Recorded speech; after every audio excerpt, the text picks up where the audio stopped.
I'm Tracy Baxter with today's Record Newswatch. An Orange County grand jury has handed up a murder indictment against a Port Jervis man in connection with the January 15th homicide and fire in the city of Port Jervis. David Stevenson was burned in the blaze at a residence on Mountain Avenue. Inside the house, police discovered the body of Tyrochelle Haughton, whose throat had been slashed by a sharp object. Stevenson, who remains in Westchester Medical Center for treatment of burns, was named in an 8-count indictment charging him with second-degree murder, first-degree manslaughter, as well as arson for starting the blaze in the house. Stevenson was also charged with tampering with physical evidence for starting the fire in order to cover up evidence of the homicide. Relatives of William Baines say they want justice, and they and their lawyers want the U.S. Attorney's Office to investigate the circumstances surrounding his death and bring civil rights charges against the state trooper who shot him. Statements made by the family of the Newburgh man came shortly after a grand jury completed its investigation into the fatal shooting last October and concluded that no criminal charges will be filed against Trooper David Rutifer, who shot and killed Baines during a struggle following a traffic stop in the town of Newburgh last October. During the fight along Route 32, Trooper Rutifer fired a single shot from his service weapon, fatally wounding Baines. According to the district attorney's office, Baines had attempted to swallow a quantity of heroin and crack cocaine after getting pulled over.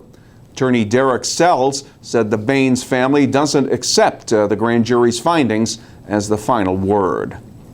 A close call in the town of Newburgh early this morning as members of a family were able to escape after a fire broke out inside their home on Highview Drive. All 7 of those in the house managed to get out, with a mother passing 4 children from an upstairs window of their split-level home down to her husband standing outside.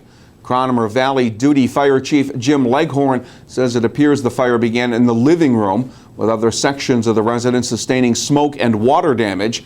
A family dog reportedly died. Leghorn says the cause of the blaze has not been determined. Investigators will attempt to determine what started a fire that destroyed a large garage on the former Camp LaGuardia property in Chester Saturday afternoon. Fire went to 3 alarms, bringing fire department personnel from surrounding communities to the LaGuardia Road location. All that remained of the structure was charred rubble. The narrow 1-lane road into the area made it difficult for firefighters to get an adequate water supply to the scene, with tankers having to stage almost a half-mile away. There were no reports of any injuries and no immediate word on a possible cause. Administrators and board members in the Marlboro School District can expect to get an earful from angry parents February 7th.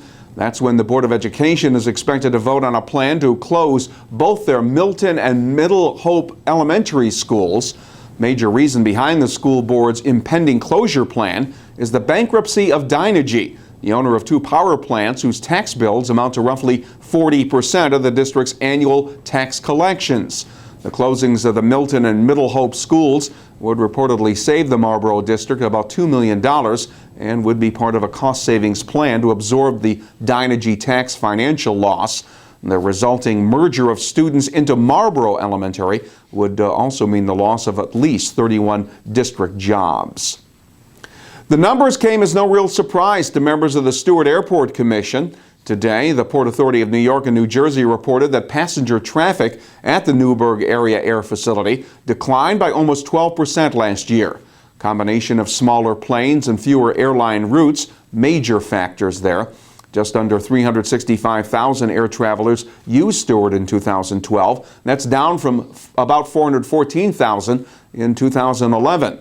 Port Authority officials hope $27 million worth of airport improvements earmarked in this year's capital budget could aid in the ongoing effort to attract more airlines and more flights. There was some good news in today's report. Cargo shipments at Stewart increased by almost 14% last year.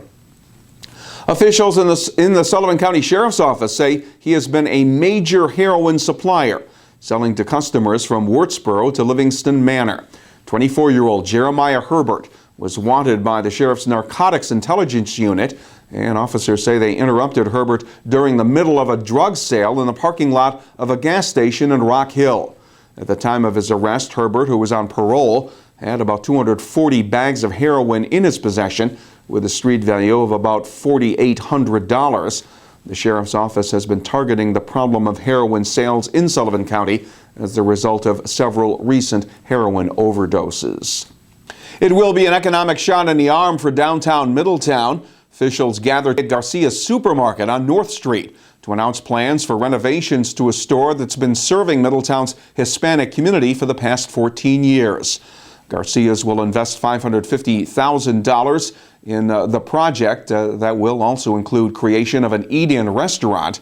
The money comes from the National Development Council, a nonprofit that helps direct money to underserved urban and rural areas. When my father started this, we started in Newburgh. When he started this over there, he had one goal in mind. He wanted to provide to the Latino, to the Hispanic, what they couldn't find anywhere else. And we're still continuing with that tradition. We were created at its core to serve the Hispanic community, but being that we're right here in downtown, we serve everybody. We serve the whole Middletown community. Middletown Mayor Joe DeStefano says the city will do its part to provide adequate parking as well as a clean and safe environment for present and future Garcia's customers. And he said today's announcement provides another opportunity for the city to sell its diversity. And he was there to entertain the crowd and do battle with the wall of death. German motorcycle daredevil Pitt Langner put on quite a show Sunday inside the wooden plank barrel known as the Wall of Death. A featured attraction at the Motorcyclepedia Museum in Newburgh. Langner's Honda 125 motorcycle topped speeds of more than 40 miles an hour, and the 60-year-old daredevil was doing more than just putting on a show. He is in the area to conduct a 5-session class to teach the dying art of motorcycle stunt riding. As of Saturday, 10 people had signed up at Motorcyclepedia. Langner says one or two of them might develop the skills needed to someday challenge the wall of death. After the recent Arctic temperatures, Wednesday's weather will feel spring-like.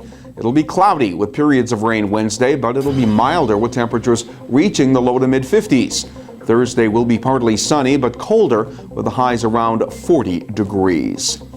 Record Online is the place to find news when it breaks.